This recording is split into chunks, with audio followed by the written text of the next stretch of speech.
My name is Clara, and what I'm about to tell you will forever change the way you see your own family. It was at my husband's funeral, a day meant for somber reflection and shared grief, that I was forced to face the most profound betrayal of my life. As the final notes of the eulogy faded, my two sons rushed to claim the insurance money, but they didn't know their father had hired a private detective to follow them. The cold air of the autumn morning bit at my cheeks, but it was nothing compared to the chill in my heart. George's coffin, a polished mahogany box that held the body of the man I had loved for 45 years, was lowered into the ground. My hands, trembling not from the cold but from the sheer weight of my sorrow, gripped the arm of my son, Michael. He stood beside me, his expression a carefully constructed mask of grief. I squeezed his hand, a silent plea for comfort, but his fingers were tense, unyielding. On the other side stood his younger brother, Stephen, who looked pale and fidgety, his eyes darting toward the small crowd of mourners as if searching for something. I mistook their restlessness for a shared grief too great to bear. How wrong I was. For 4.5 decades, George and I had built a life on a foundation of trust and unconditional love. We had met in college, two ambitious young souls who dreamt of a future filled with family, purpose, and a sprawling front porch where we would watch our grandchildren play. Our dreams, against all odds, came true. George, a brilliant engineer with a knack for building things from the ground up, started his own manufacturing business. I, a kindergarten teacher, spent my days surrounded by the laughter and innocence of children, returning home each evening to a house that was a sanctuary of peace and contentment. Our home was a testament to our shared life. George had built the porch himself, a sturdy structure that had weathered countless storms, much like our marriage. He had a workshop in the backyard, a sacred space where the smell of sawdust and varnish always lingered. He taught both our boys, Michael and Stephen, how to use his tools, hoping to instill in them his love for creation and hard work. But the boys were different. Michael, our firstborn, inherited George's sharp mind and ambition. He excelled in school, charismatic and charming, and went on to join his father's company. I was so proud, believing he was the perfect heir to his father's legacy. He married a lovely woman named Diane, and they gave us 2 beautiful grandchildren. Stephen, 5 years his junior, was a sweet but sensitive boy who struggled to find his footing in life. He drifted through various jobs, never quite finding his passion, and was always in need of a little extra help. We gave it gladly, believing it was our duty as parents to support our son.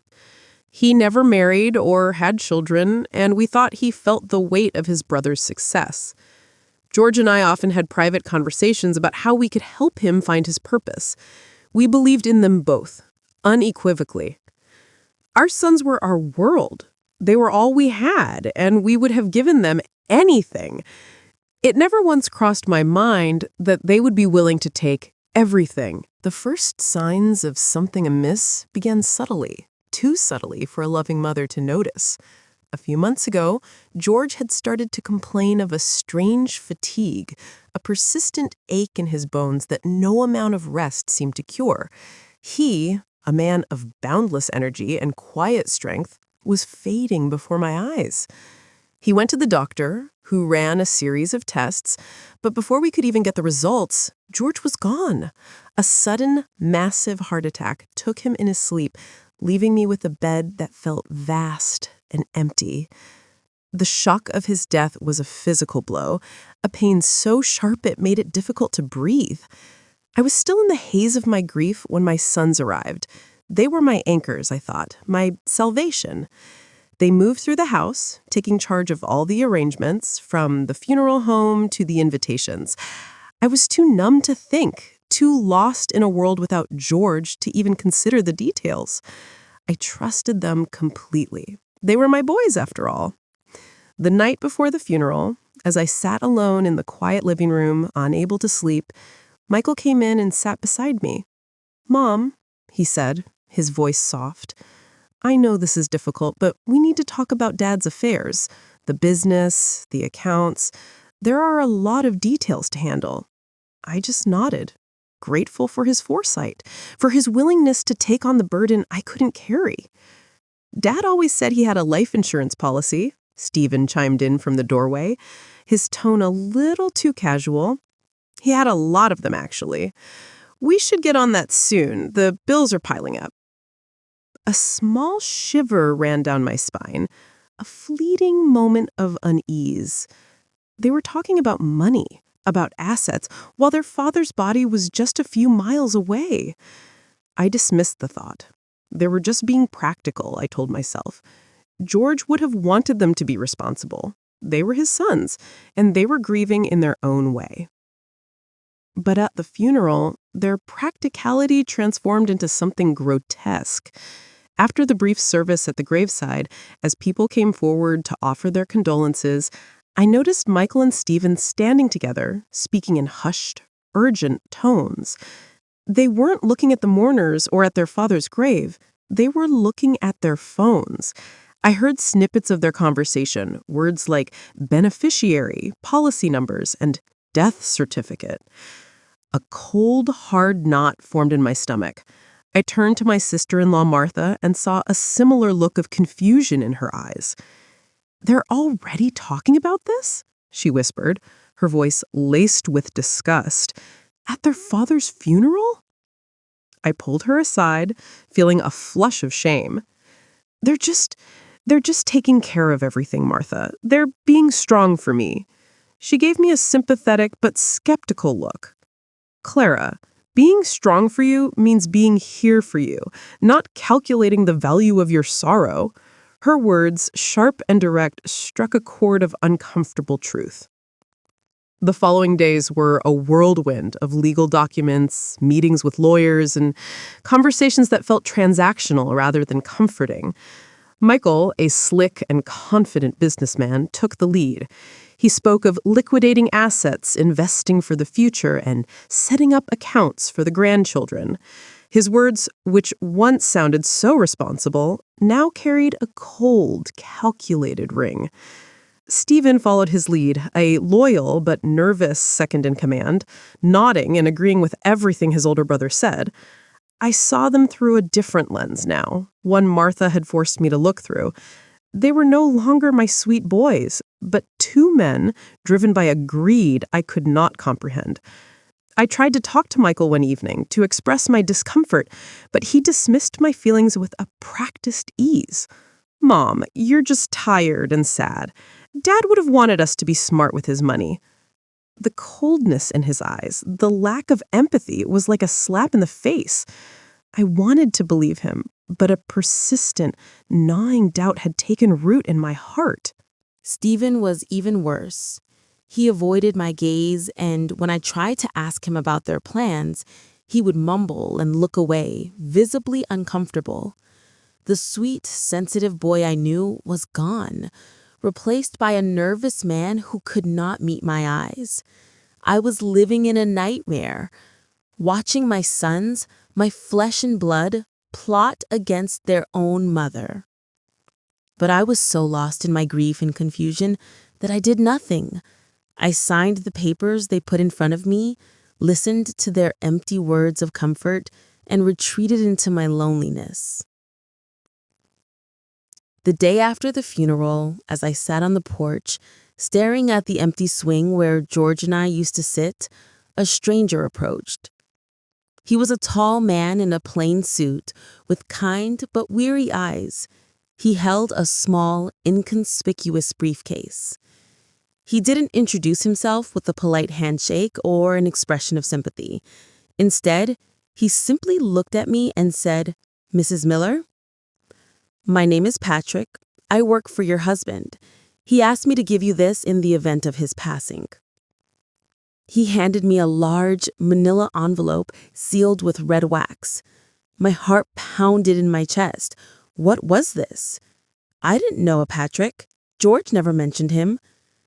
"I'm a private detective," he said, as if reading my thoughts. "Your husband hired me 6 months ago. He wanted me to follow your sons. He was worried about them. The words hit me like a sledgehammer. George knew. My husband, the man who was more trusting than I, knew something was wrong. But why didn't he tell me? My mind reeled. The betrayal I thought was so recent was in fact an open wound that had been festering in my husband's heart for months. George had been carrying this burden alone, hiding it from me, trying to protect me. I felt a new wave of grief, a pain even deeper than the one his death had brought. He hadn't just died. He had died worrying about his sons. He wanted to handle it himself, ma'am, Patrick said, as if sensing my despair. He thought he could get through to them, but he also knew he might not have the time. He told me to tell you that he loved you more than anything in the world and that you must not let them get away with this. My world, already shattered by George's death, was now completely broken. The betrayal of my sons was not a sudden act of greed, but a long-standing pattern that my husband had been trying to uncover. He had not trusted them. He had watched them from a distance, gathering evidence, and now he had left it to me. The envelope felt heavy in my hands, a burden I never asked for. I stood there, frozen, as the detective turned and walked away. The front door of my house, the symbol of my once perfect life, felt miles away. I looked down at the envelope, its wax seal, a testament to the secret it held. My sons, the men who stood beside me at their father's grave, had rushed to claim their inheritance, oblivious to the fact that their father's final act was to expose them.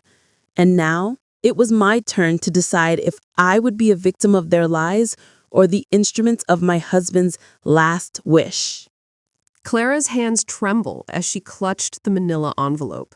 The weight of it felt like a stone, heavy with unspoken truths and a betrayal she couldn't yet comprehend.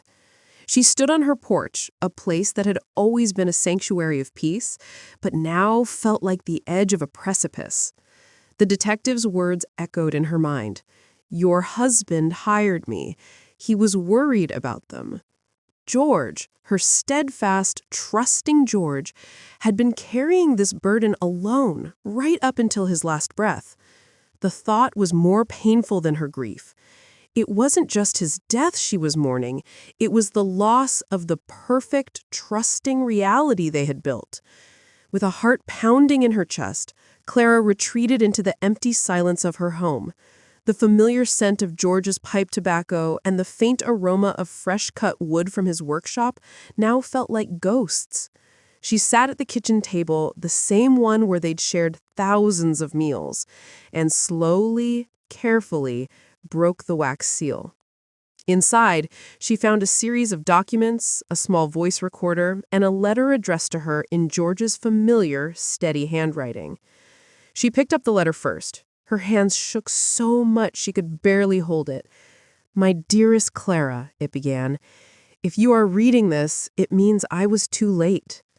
I've been sick for a while now, and though I tried to fight it, I know my time is short. But my biggest fear isn't leaving you.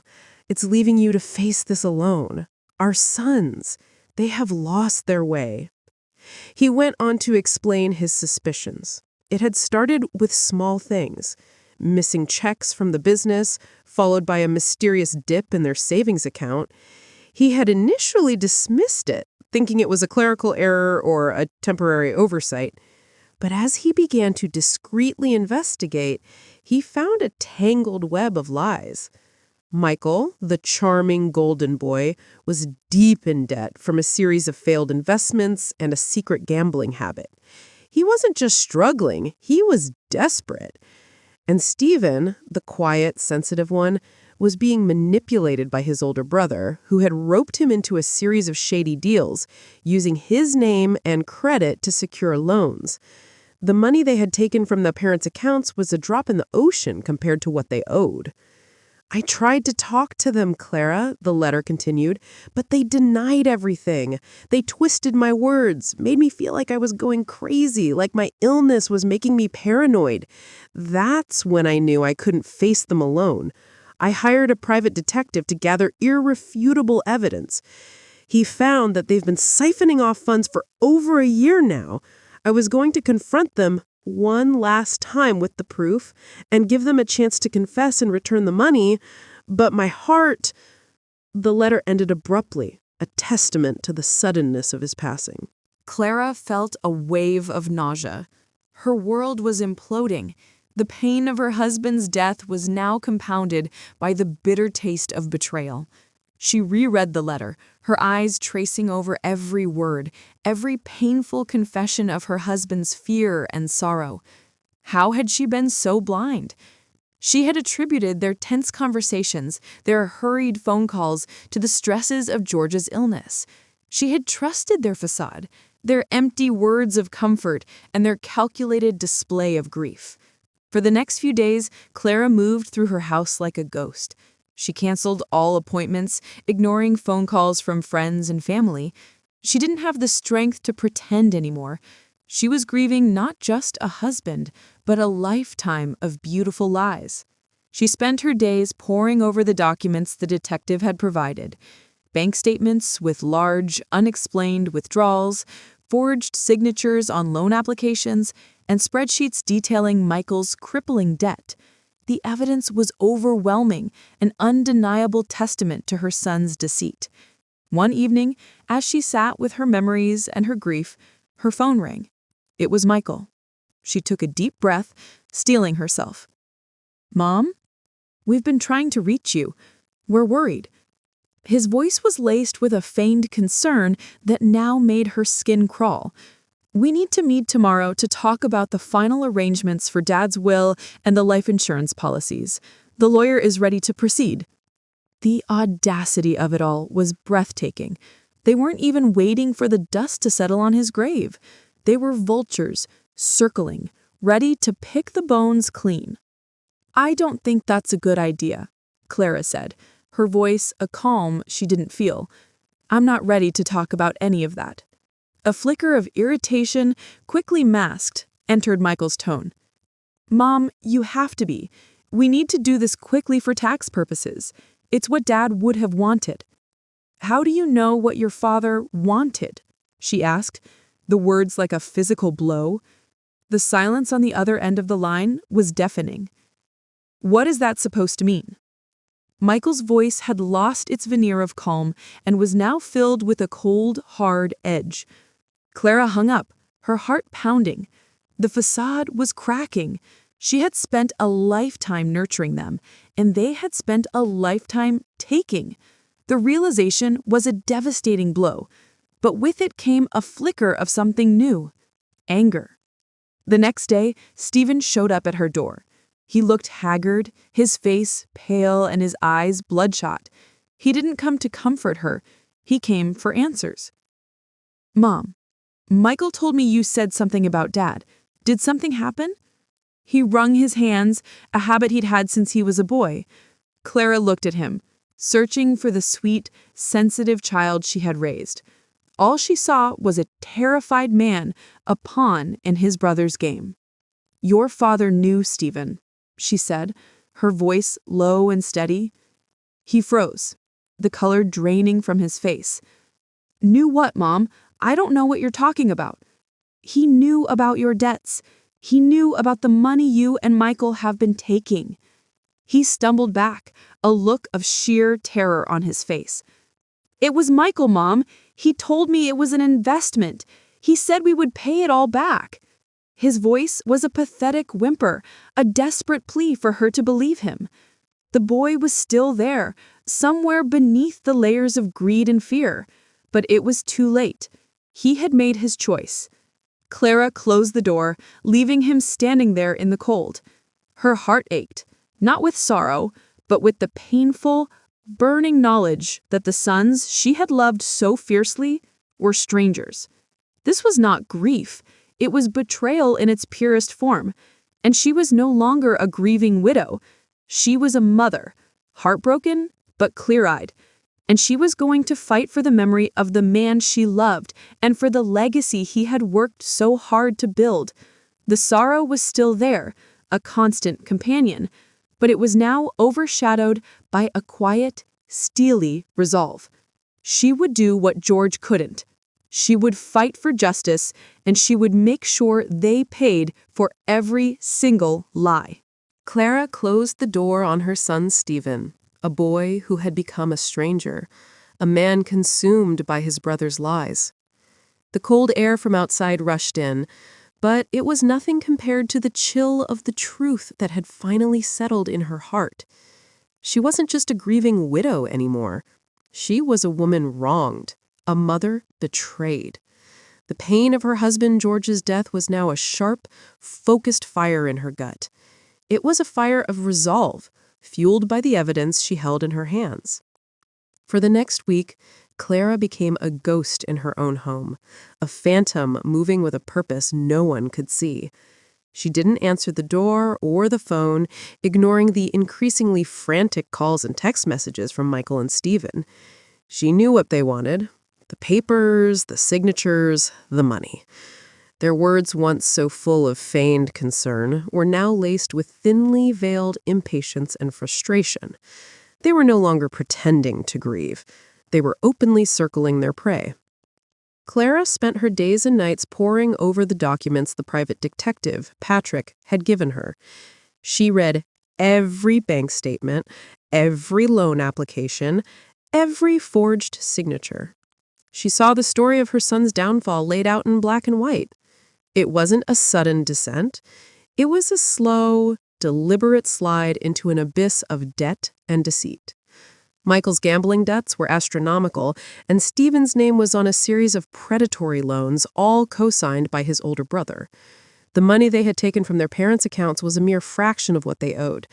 This wasn't about a better life. It was about survival. But the most damning piece of evidence was the small voice recorder. On it, Clara found a series of recordings, each one a new and more painful stab to her heart. The first few were conversations between Michael and Stephen, hushed and urgent, planning their moves. She heard Michael's cold, calculating voice and Stephen's nervous, whiny one. He was a pawn, a willing accomplice, but a pawn nonetheless. Then came a recording from the day George passed away. It was a call between the two brothers. "It happened," Michael's voice, devoid of emotion, said. "He's gone." Stephen's voice was filled with a mix of terror and relief. "What about the policies? Did he find out?" Michael's response was chilling. "I don't know. He's been acting strange, paranoid, like he knew something. I have to get to the will before Mom does. We can't risk it. We have to move fast." The recording ended with Michael giving Stephen a list of documents to look for. A single tear rolled down Clara's cheek. Her husband had known. He had been so close to exposing them, but he had run out of time. Her heart broke all over again, not just for her lost love, but for the pain he had endured alone, a secret he had carried to his grave. But his final act had not been one of defeat. It had been one of love. He had left her a way to fight back, a final gift of truth. Clara's sorrow slowly began to give way to a steely resolve. She had loved her sons unconditionally, but that love had been a liability. It was time for a new kind of love, a love that demanded justice and accountability. Her grief was no longer a weakness, it was a weapon. She called Patrick, the private detective, and arranged a meeting. "I have everything you gave me, and I've heard the recordings," she said, her voice steady. "I'm ready to act." Patrick, a man who had seen it all, was visibly impressed by her newfound strength. "I'll give you my full report, Mrs. Miller," he said. "The evidence is strong, but they will fight you. They will try to turn this into a story about a grieving, irrational old woman who is being manipulated by a stranger. You have to be prepared." Clara nodded. They can try, but they don't have all the pieces of the puzzle. I do, and I'm going to put them all together. Her first step was to seek legal counsel.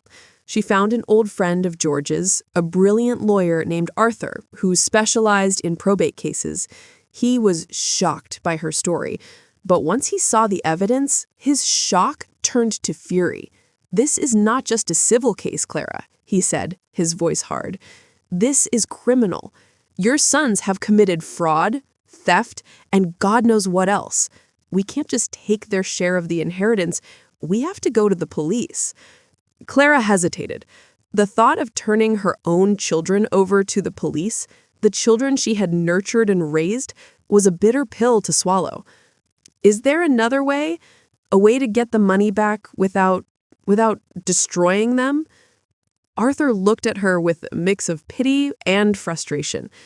"Clara, they have already destroyed themselves. You have to decide if you want to let them destroy your husband's legacy as well. You have the power to stop them, and you have to use it. This isn't just about money, it's about justice." His words hit home. Clara knew what she had to do. The next day, she went to the bank and requested a full accounting of all their financial records for the last 5 years. The bank manager, a friend of George's, was hesitant at first, but when Clara explained her situation, he agreed to help. As she went through the documents, she found more and more evidence of her son's deceit. They had not only siphoned off money from the savings account, but they had also taken out a second mortgage on the house without her knowledge, forging her signature on the documents. They were not just stealing from her, they were taking away her home. The anger and resolve in Clara's heart hardened into a steely determination. She would not be a victim. She would not let them win. She would fight for George's memory, for his hard work, and for the legacy he had worked so hard to build. She would expose their lies and make them pay for their betrayal. The game was on, and she was no longer a pawn. She was the queen. Clara's resolve, once a flicker of fire, had hardened into a consuming flame. She was no longer a grieving widow or a naive mother. She was a woman on a mission, and her goal was to expose her son's betrayal and reclaim her life. The pain of their lives was now a constant, fueling her every move. She meticulously gathered every piece of evidence, from the forged bank documents to the chilling recordings on her late husband's phone. The sheer scale of their deceit, stealing her home and her savings while feigning affection, left no room for doubt or forgiveness. Her next step was to confront them directly, but on her own terms. She decided to set a trap. She called a family meeting, telling Michael and Stephen that she was finally ready to discuss their father's will and the insurance policies. Her voice was calm and even, a stark contrast to the storm brewing inside. They agreed, eager to finally get their hands on the inheritance. She chose their old family lawyer's office as the venue, a neutral ground where she felt she would have a clear advantage. She knew her sons would arrive prepared with a pack of lies, but she had a truth that would shatter their carefully constructed world. On the day of the meeting, Clara wore her favorite black dress, the same one she had worn to her husband's funeral.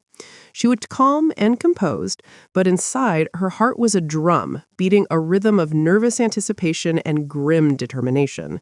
She arrived at the lawyer's office an hour early, giving her time to review her evidence and compose herself. She placed a small, discreet recording device in her purse, a final act of insurance against their deceit. The game was on. Her sons arrived 15 minutes late, looking confident and a little impatient.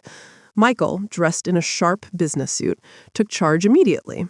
"Mom, we're glad you're finally ready to talk about this," he said, his voice a smooth veneer of false concern. "We're just trying to take care of you, you know? It's what Dad would have wanted." Stephen, pale and fidgety as usual, stood a few steps behind him, avoiding her gaze. Clara looked at them, at the two men she had raised, and saw nothing but strangers. The meeting began with Michael laying out their plan, a rehearsed monologue of lies about market trends and investment opportunities, and the need to simplify everything for her sake. He painted a picture of a devoted son taking care of his elderly mother, but Clara saw the monstrous greed lurking beneath the surface. She let him talk, listening to every word, her mind already preparing for the blow she was about to deliver. When he finished, a tense silence fell over the room. Michael looked at her, a confident smirk on his face as if he had just sealed the deal. Clara took a deep breath. "You're done, Michael?" she asked, her voice quiet but firm. "Because I have a few things to say." Her words caught them by surprise. Michael's smirk faltered, and Stephen's eyes widened in alarm. "Mom, there's nothing else to discuss. The papers are ready to be signed," Michael insisted, reaching into his briefcase. "Oh, but there is," Clara said, her voice rising with a strength she didn't know she had. She pulled a document from her purse and placed it on the table. It was a recent bank statement with a list of transactions, all signed with her forged signature. "This is a list of withdrawals from my account over the last year. Funny, I don't remember authorizing any of these." Michael's face went ashen, but he quickly recovered, his eyes narrowing in fury. "Mom, I don't know what you're talking about. I'm sure it's just a mistake." "A mistake?" Clara laughed, a bitter, hollow sound that filled the silent room. "A mistake that adds up to more than $50,000? A mistake that has my signature on it, forged to look exactly like mine?" The mask of concern on Michael's face finally crumbled. His eyes were cold and calculating, a dangerous glint that Clara had seen once before, long ago. "Where did you get this?" he hissed, his voice low and threatening. "Did that old fool hire a detective?" "He did," Clara replied, her voice steady. "But not just for this. He was worried about you for a long time." She then pulled out a small, worn-out notebook from her purse. It was George's personal journal, where he had documented his suspicions. She read a few passages aloud, detailing his attempts to talk to them, his growing unease, and his final decision to hire a private detective to get the proof he needed. Stephen, who had been silent until then, let out a sob. "I told you, Michael! I told you he knew!" he cried, his body trembling. Michael ignored him, his eyes fixed on Clara. "This changes nothing, Mom," he snarled. "We still have the lawyer, and we have the will." "You have nothing," Clara said, her voice like steel. She pulled out her phone and played a recording from the voice recorder.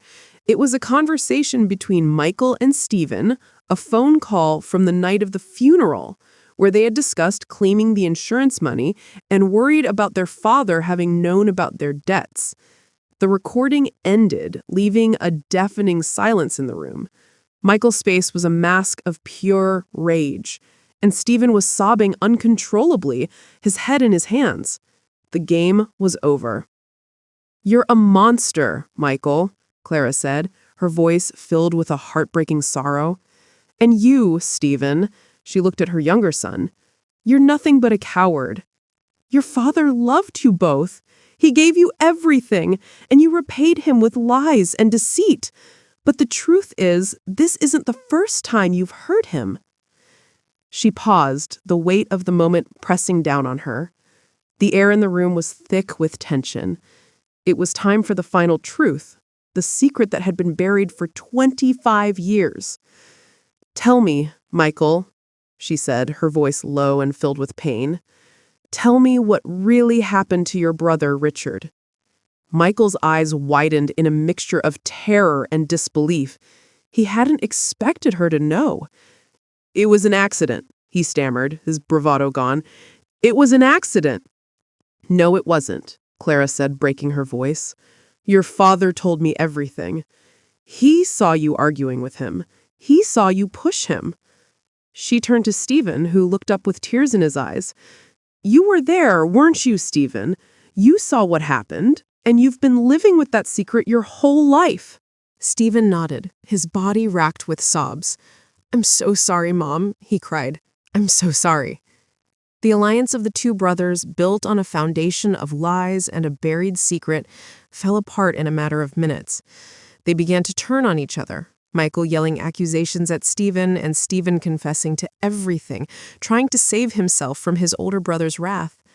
Clara watched them, the two men she had raised, fighting and blaming each other. She had won. She had all the evidence she needed to expose them and send them to prison for a long, long time. The pain was still there, a constant companion, but it was now overshadowed by the quiet satisfaction of knowing that justice would finally be served. Clara watched as the alliance of her two sons, built on a foundation of lies and greed, crumbled into dust.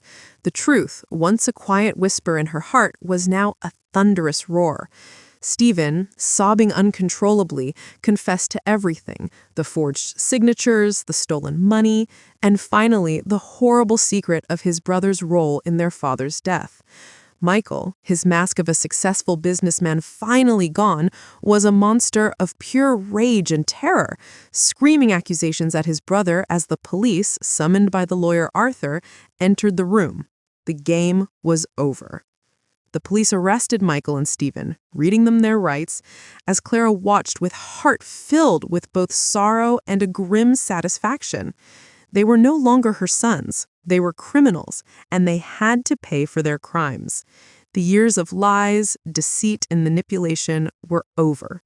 The truth was out, and it had set her free, even as it destroyed the only family she had left. The next few weeks were a whirlwind of interviews, depositions, and meetings with lawyers. Clara, once a quiet and unassuming widow, was now a key witness in a high-profile criminal case. She told her story to the police, to the district attorney, and finally to the jury. Her voice, once soft and gentle, was now strong and clear, fueled by the memory of her husband and the injustice she had suffered. The trial began 6 months later. Clara took the stand, her heart pounding in her chest. She looked at Michael and Stephen, and for the first time in her life, she saw them not as her children, but as strangers. Michael's eyes were filled with a cold, hateful fury, and Stephen's were haunted by a desperate, pathetic fear. The love she had once felt for them was gone, replaced by a cold, hard resolve to see justice done. When she finished her testimony, she addressed her sons directly from the witness stand. "You tried to take everything from me," she said, her voice filled with a quiet strength. "My money, my home, my family. But you can't take the one thing that matters most: the truth.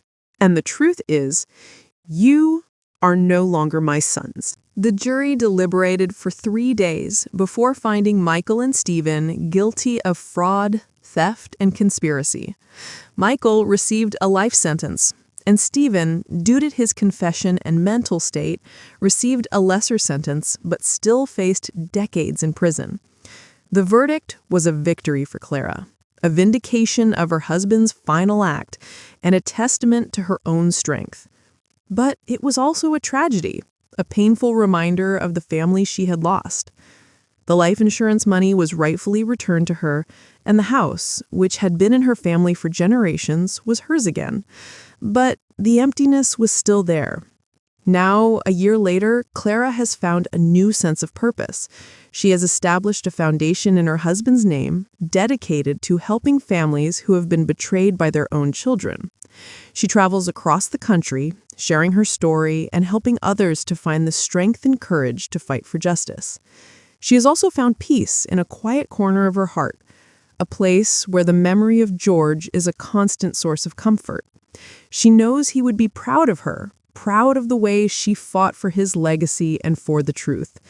The story of her betrayal is a painful one, but it is also a story of resilience, courage, and the unwavering belief that love, in its purest form, must be accompanied by respect and loyalty.